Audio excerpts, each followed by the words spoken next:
उदयपुर गांव में शहर की तरफ जाने वाले रास्ते में एक ढाबा था जिसे पुष्पा नाम की सुंदर सी जवान लड़की चलाया करती थी। ढाबा काफी अच्छा खासा चल रहा था। हालांकि शहर की तरफ से आने जाने वाले लोग ढाबा में खाना खाया करते थे और गांव के लोग भी उस ढाबे में खाने का जायका लेने आते थे। एक रोज गांव के दो मनचले पुष्पा के ढाबे पर जाते हैं। अरे अरे पप्पू, देख देख, ढाबे की मालकिन कितनी जवान है। मेरा दिल तो इसे पहली नजर में देखते ही इस पर आ गया था। बस अब एक बार ये मान जाए, फिर तो इस ढाबे वाली को तेरी भाभी बनाने से कोई नहीं रोक सकता। भाभी होगी तेरी, समझा ना। पहले इसे मैंने देखा है। अरे ये मेरी है, ज्यादा बोलने की जरूरत नहीं है। और अपनी गंदी नजरें तू उस बिजली के लिए ही रख, वही तेरे लिए सही है। चुप कर, वो हमें ही देख रही है। चल पहले इसके हाथों के खाने का जायका लेते हैं। जी कहिए, क्या खाएंगे? आओ रामू, इन दोनों भैया को खाना दो। काफी समय से खाने के लिए आपस में लड़ रहे हैं। भैया किसे कह रही है? अच्छा, तुझे मैंने कहा भी, तुझे वो पसंद भी ना करे। वो तुझे भी और मुझे भी भाई बना चुकी है। चल अब चुपचाप ये खा लेते हैं और निकलते हैं यहाँ से। कभी जो कोई लड़की एक बार हम दोनों को देखकर मुस्कुरा दे, ऐसा हो ही नहीं सकता। मुस्कुराना तो दूर की बात है, लड़कियां और औरतें हम दोनों को देख गालियां जरूर देती है। पप्पू किशोर से बातें कर रहा होता है और खाना भी खा रहा होता है, लेकिन किशोर की नजरें पुष्पा पर ही थी। और जब वो दोनों खाना खा लेते हैं तो किशोर पुष्पा को पैसे देने जाता है। कितने पैसे हुए आपके खाने के? इसका छुट्टा नहीं है। अरे कोई बात नहीं, नहीं है तो आप रख लो इसे। और हाँ, रात को ये दुकान कब तक खुली रहती है? अपनों का ढाबा रात के 10 बजे तक खुली रहती है। अभी तुम्हारा हो गया तो चलो, ग्राहकों का समय है, काम करने दो। क्यों तुम हमारी मैडम को परेशान कर रहे हो? पप्पू और किशोर के जाने के बाद ही पुष्पा के चेहरे पर मुस्कान आती है और पुष्पा अपने कामों में लग जाती है। दूसरी तरह किशोर अपने घर जाता है और अपनी पत्नी से कहता है, माला, आज रात का खाना मत बनाना। वो क्या है ना, मेरे दोस्त के घर दावत है। कौन सा दोस्त? कहीं आप पप्पू की तो नहीं बात कर रहे हो? उस फटीचर के पास इतने पैसे कहाँ से आए जो तुम्हें पार्टी दे रहा है? अरे यार, तुम भी ना हर वक्त बेचारे पप्पू को कुछ ना कुछ बोलती ही रहती हो। आखिर वो जैसा भी है मेरा दोस्त ही तो है। हाँ हाँ, ये तो मैं अच्छे से जानती हूँ। उसी ने तो आपको बिगाड़ कर रखा है। अच्छा, अगर आपका खाना रात में कहीं और है तो मैं शाम में खाना नहीं बनाऊंगी। किशोर तो बहुत खुश था, उसे रात में फिर से पुष्पा को देखने का मौका मिलेगा। अब किशोर भी रात के 10 बजने से थोड़ी देर पहले ही अपने ढाबे पर खाना खाने निकल जाता है। लेकिन जब वो उस जंगल के रास्ते ढाबे की तरफ बढ़ रहा होता है, तभी उसे पीछे किसी के चलने की आवाज आती है और साथ में पायल की आवाजें भी आती है। ये मेरे पीछे कौन है? कहीं माला तो मेरी जासूसी नहीं कर रही? मैं तो इस औरत से शादी करके पछता रहा हूँ, लेकिन मुझे दूर दूर तक तो कोई दिख ही नहीं रहा है। तो भला हो कौन सकता है? अब जैसे ही ढाबे पर पहुँचता है, वो देखता है ढाबा बंद हो रहा है। यह देख किशोर पुष्पा और उसके नौकर रामू से कहता है, अरे भाई, ये क्या, ढाबा क्यों बंद कर रहे हो? मैं इतनी दूर से यहाँ रात के अंधेरे में खाना खाने आया हूँ और आप है कि ढाबा ही बंद कर रहे हो? अरे अब कल लाना, यहाँ का नियम है। एक बार ढाबा बंद हो गया तो कोई कितना भी भूखा क्यों ना हो, उसे हम खिला नहीं सकते। अरे रामू, किशोर तो अपने पुराने ग्राहक हैं, इन्हें ऐसे कैसे जाने दे सकते हैं? तुम ढाबा बंद करो और इन्हें भी अंदर ले लो। क्या बात है, लगता है आज का दिन कुछ ज्यादा ही स्पेशल होने वाला है। मैं सही जगह आया हूँ। लगता है ये पुष्पा जी मुझे पसंद करने लगी है। हाय हाय, मुझे तो शर्म ही आ रही है। रामू ढाबा बंद करके अपने घर चला जाता है और पुष्पा किशोर को रसोई में लेकर जाती है, जहाँ अभी भी बड़े से पतीले में खाना बन रहा होता है। ये क्या बन रहा है अभी? लेकिन ढाबा तो बंद हो चुका है और ये क्या है? ये तो किसी का सर है और हाथ भी। कौन हो तुम? अब जैसे ही ये देख किशोर घबरा जाता है और वो भागने की कोशिश करता है, वैसे ही वो गिर जाता है। और जब वो उठता है तो देखता है ढाबे में जो कुर्सी टेबल लगी हुई है उस पर बहुत सारे भूत बैठे हैं और कोई आदमी का सिर लिए खा रहा है तो कोई पैर और हाथ। रात में तो हमारे अपनों का ढाबा में यही मेन्यू है, लेकिन इसे खाने के लिए इंसान से भूत बनना पड़ता है, तभी तो तुम ये भोजन कर पाओगे। नहीं नहीं, मैं मरना नहीं चाहता, मुझसे गलती हो गई है। यहाँ आकर यहाँ कोई खुद नहीं आता, बल्कि सब यहाँ लाए जाते हैं, और आज ये तुम्हारा आखिरी दिन। इतना बोलने के बाद ही पुष्पा किशोर को मार देती है। पुष्पा एक चुड़ैल थी जो रात में चुड़ैल बनकर अपना भूतिया ढाबा चलाती थी और दिन में इंसान बनकर ढाबा चलाती थी। किशोर तो मर चुका था, लेकिन यहाँ माला अपने पति का इंतजार कर रही होती है, जो कि सुबह तक घर नहीं आया होता है। ये आदमी कहाँ गया? अब तक नहीं आया है, सुबह से रात होने को आई है। अरे मैं भी तो उन्हें ही ढूंढ रही हूँ। रात में कह रहे थे दोस्त के घर खाना खाने जाना है, लेकिन अब तक नहीं आए हैं। अरे किशोर भाई कहाँ है तू? चल घूम कर आते हैं। मैं भी उन्हीं को ही ढूंढ रही थी। रात में कह रहे थे दोस्त के घर खाना खाने को जाना है, लेकिन अब तक नहीं आए हैं। क्या बात कर रही है भाभी आप? मुझे तो उसने ऐसा कुछ नहीं बताया कि उसके दोस्त के घर दावत है। अरे जाइए, आप ही उन्हें ढूंढ के ला सकते हैं, मैं तो पूरे गांव में ढूंढ आई हूँ। भाभी आप चिंता मत कीजिए, मैं ढूंढता हूँ भैया को।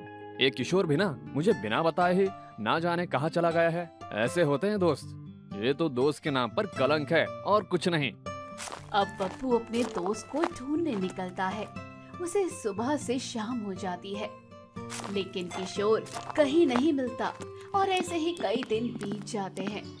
इधर माला परेशान थी कि उसका पति कहाँ ही चला गया है, और 2-3 दिन बीत गए थे, किशोर की कोई खबर नहीं थी। लेकिन इसी के साथ गांव में ये भी सुनने को मिल रहा था कि गांव वाले ढाबे को रात में भूत चलाते हैं और वहाँ एक चुड़ैल रहती है जो भूतों को खाने के लिए इंसानों का मांस बनाती है। अरे रज्जो बहन, मैं तो अपने पति को ढूंढ ढूंढ कर परेशान हो गई हूँ, लेकिन उसका कहीं अता पता नहीं चल रहा है। अरे मैंने भाई साहब को 2-3 दिन पहले शहर की तरफ जाने वाले जंगल के रास्ते देखा था। मैं तो यकीन से कह रही हूँ उन्हें भी चुड़ैल ने मार डाला है। जिस तरह गांव से लोग गायब हो रहे हैं रात में निकलने पर, उसी तरह चुड़ैल ने भी किशोर को उठा लिया होगा। अरे ऐसा ना बोलो बहन, अगर उन्हें कुछ हो गया तो मैं जी नहीं पाऊंगी। तो ऐसा करते हैं माला बहन, रात में हम चलते हैं ढाबे के पास, हम भी तो देखें उस चुड़ैल का भूतों का ढाबा। लेकिन अगर वो चुड़ैल हमें भी मार डालेगी तो? नहीं नहीं रज्जो बहन, हम वहाँ रात के समय बिल्कुल भी नहीं जा सकते हैं। अरे कैसी पत्नी है रे तू? एक पत्नी वो थी जो अपने पति की जान के लिए यमराज से लड़ गई थी, एक तू है, तू तो चुड़ैल से भी नहीं लड़ सकती। अब देर रात दोनों ही जंगल के रास्ते होते हुए अपनों के ढाबे पर पहुंचते हैं। ढाबा के बंद होने का समय था और दोनों ही अंदर घुस जाते हैं। अपने आप को छुपाने के लिए वे दोनों एक बड़े से पतीले में बैठ जाते हैं और पतीले का ढक्कन लगा लेते हैं। आज तो भोजन चल कर आया है, ढूंढो यहाँ कहीं इंसान है, क्योंकि मुझे यहाँ इंसानों की खुशबू आ रही है। अब जैसे ही वो चुड़ैल उस पतीले के ढक्कन को हटाती है, वो देखती है उसमें 2 औरतें हैं, और उसके बाद वो चुड़ैल जैसे ही उन्हें पकड़ने की कोशिश करती है, दोनों इधर उधर भागने लगते हैं और एक कमरे में पहुंचती है। पर कुछ समय बाद ही वो देखती है उनकी तरफ उस चुड़ैल के साथ भूत भी चले आ रहे हैं। तभी वो पास जल रहे चूल्हे की लकड़ी उठाकर उनकी तरफ उसे दिखाते हुए कहती है, दूर हो जाओ वरना सबको जलाकर भस्म कर दूंगी। मैं कहती हूँ दूर हो जाओ। रज्जू, ये सारे और हम दो, आज तो हम इनका खाना बंद कर ही रहेंगे। लेकिन अब जैसे ही रज्जू हाथ में जलती हुई लकड़ी लिए भूतों की तरफ फेंकती है, वैसे ही माला पास के गैलन में रखा पेट्रोल उनकी तरफ फेंकती है और वो सभी जलने लगते हैं। इसमें वो चुड़ैल भी शामिल होती है, यहाँ तक कि वो ढाबा भी धू धू करते हुए जल जाता है और रज्जू और माला वहाँ से अपनी जान बचाकर घर लौट आते हैं। और वो समझ चुके थे कि किशोर को भी उन्होंने अपना भोजन बना लिया है। एक छोटा सा गांव था जहाँ की धरती पर बसता था सुकून और अमन। पर एक रात सब बदल गया। गांव में एक अजीब सी खौफनाक चुड़ैल आ गई। लोग उसे चोटी काटने वाली चुड़ैल कहते थे, क्योंकि वो लोगों की चोटियां ही नहीं बल्कि उनके लंबे घने बालों को भी काट देती थी। उस चुड़ैल की कहानी हर किसी के होश उड़ा देती थी। उसने गांव के लोगों का जीना मुश्किल कर दिया था। हर रात उसकी खतरनाक चीखें और डरावनी हंसियां गांव के लोगों को नींद से जगाती थी। पर उसका असली शिकार लंबे बाल वाले लोग ही थे। गांव का माहौल बिल्कुल बदल गया था, जैसे कि एक अंधेरी रात में चांद का तेवर बदल जाता है। उस चुड़ैल की आंखों में कुछ अजीब सी चमक थी, जैसे कि वो अपने अंदर की शैतानी ताकत को छुपा कर रखती हो। हर किसी के मन में एक सवाल था, क्या सच में कोई ऐसा भूतिया हस्ती हो सकती है? उस चुड़ैल को लोग चोटी काटने वाली चुड़ैल कहकर डराते थे, क्योंकि उसकी पहचान उन लंबे बालों में थी जो उसने ना जाने कितनों के सर से काट दिए थे। गांव के लोगों की जिंदगी उसके डर में एक भयानक पल में बदल गई थी। हर रात उसकी खौफनाक चीखें और उसकी डरावनी हंसी सुनाई देती थी, जैसे कि किसी भूतिया कहानी का हिस्सा बन गया हो। लोग अपने घरों के अंदर छुप जाते थे, डरकर अपने बच्चों को संभालते हुए। उस चुड़ैल का असली शिकार लंबे बाल वाले लोग थे, जो उसके नजर लगने से पहले लंबे घने बाल कटवाकर अपनी जान बचाने की कोशिश करते थे। पर कहानियों में ही नहीं, असल जिंदगी में भी उस चुड़ैल का डर था। उसने गांव के सुकून को छीन लिया था और लोगों के मन में एक अंधेरा छा गया था, जिसका अंत किसी भी समय हो सकता था। एक दिन की बात है, जब रेखा अपने घर से बाजार जा रही थी। उसके काफी लंबे और अच्छे बाल थे। रेखा को पता नहीं था कि अब उसके साथ क्या होने वाला है। वो रास्ते में जा ही रही थी कि उसे एक अजीब सी आवाज सुनाई देती है, जो कि उसी चुड़ैल की थी। रेखा पीछे मुड़कर देखती है तो उसे कुछ दिखाई नहीं देता और फिर से रेखा अपने रास्ते चलने लगती है। उसे ऐसा महसूस हो चुका था कि कोई उसके पीछे पीछे चल रहा है। तभी अचानक चुड़ैल उसके सामने आ जाती है और कहती है, क्यों रेखा, कहाँ जा रही है? तेरे बाल तो बड़े अच्छे हैं, पर आज से नहीं रहेंगे, क्योंकि मैं इन्हें काटने वाली हूँ। चुड़ैल प्लीज मुझे छोड़ दो, मैं नहीं दूंगी अपने बाल तुम्हें। प्लीज माफ कर दो अगर कोई गलती हुई हो मुझसे। मैंने बहुत मुश्किल से इतने लंबे बाल किए हैं। मुझे लंबे बाल बहुत पसंद है। प्लीज मेरे बाल छोड़ दो, जाने दो मुझे। नहीं, बिल्कुल नहीं, मैं नहीं जाने दूंगी तुझे। रेखा डर जाती है और चुड़ैल से उसे छोड़ने को कहती है, लेकिन चुड़ैल उसकी एक बात नहीं सुनती और रेखा की भी चोटी काट देती है और जोर जोर से हंसने लगती है। जब भी कोई गांव में जाता, वो चुड़ैल उसका वही हाल करती थी। रेखा को हर वक्त डर लगता था कि चुड़ैल कब उसके सामने आ जाएगी और उसका क्या हाल करेगी। उसके चेहरे पर डर और अफसोस छाया रहता था, लेकिन वो किसी को अपने डर का एहसास नहीं होने देती थी। उसकी जिंदगी में चुड़ैल की इस अत्याचार की भयंकर यादें हमेशा के लिए बनी रहती थी। और सारे गांव वाले भी अब परेशान हो चुके थे। कुछ समझ नहीं आ रहा था कि क्या करें। हमें कुछ करना चाहिए, ऐसे तो हम सब बर्बाद हो जाएंगे एक एक करके। फिर एक दिन गांव का ही एक आदमी दिमाग लगाता है कि चुड़ैल ऐसा कर क्यों रही है, क्यों ना पता किया जाए। उसने सारे गांव वालों को बुलाया और बताया, ऐसे तो एक दिन ये चुड़ैल सारे गांव वालों को बर्बाद कर देगी, अगर जल्दी इसका कोई उपाय नहीं निकला तो। मेरे पास एक आइडिया है, अगर हम उस आइडिया को लेकर चलेंगे तो पक्का उस चुड़ैल से हमें भागना नहीं पड़ेगा, वो चली जाएगी हमेशा हमेशा के लिए। हाँ हाँ, सही कह रहा है ये। हमें ऐसा ही करना चाहिए। तू सही कह रहा है। अगले दिन सारे गांव वाले फिर से आ जाते हैं राजू के पास और देखते हैं कि राजू तो लड़की बन गया है। उसने अपने बालों को लंबा कर लिया है। सारे गांव वाले आश्चर्य में पड़ जाते हैं, पर राजू का प्लान ही यही था ताकि चुड़ैल ऐसा क्यों करती है ये पता लगा सके। राजू निकल जाता है। जाते जाते उसे भी पीछे से एक आवाज आती है। राजू पीछे देखता है, उसे कुछ दिखाई नहीं देता। राजू फिर से चलने लगता है। तभी उसे कुछ डरावनी आवाजें सुनाई देती हैं। वो बिल्कुल नहीं डरता और अचानक चुड़ैल सामने आ जाती है और हंसने लगती है। तेरे बाल अच्छे हैं, पर अब तेरे पास ये नहीं रहेंगे। राजू हंसता है और कहता है, तो काटने हैं क्या तुझे? तुझे पता है तू बहुत सुंदर है, फिर भी तू सबके बाल क्यों काटती है?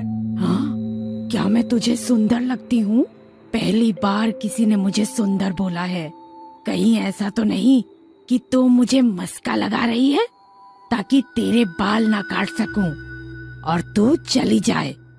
पर ऐसा नहीं होने वाला बच्ची, तेरे बाल तो जाएंगे ही। पर तू मुझसे बात कैसे कर रही है? अजीब लड़की है तू। क्या तुझे डर नहीं लग रहा है कि तेरे बाल अब चले जाएंगे? राजू कहता है, अरे तू मुझे बस इतना बता दे, करती क्यों है तू ये सब? तुझे क्यों बता दूं?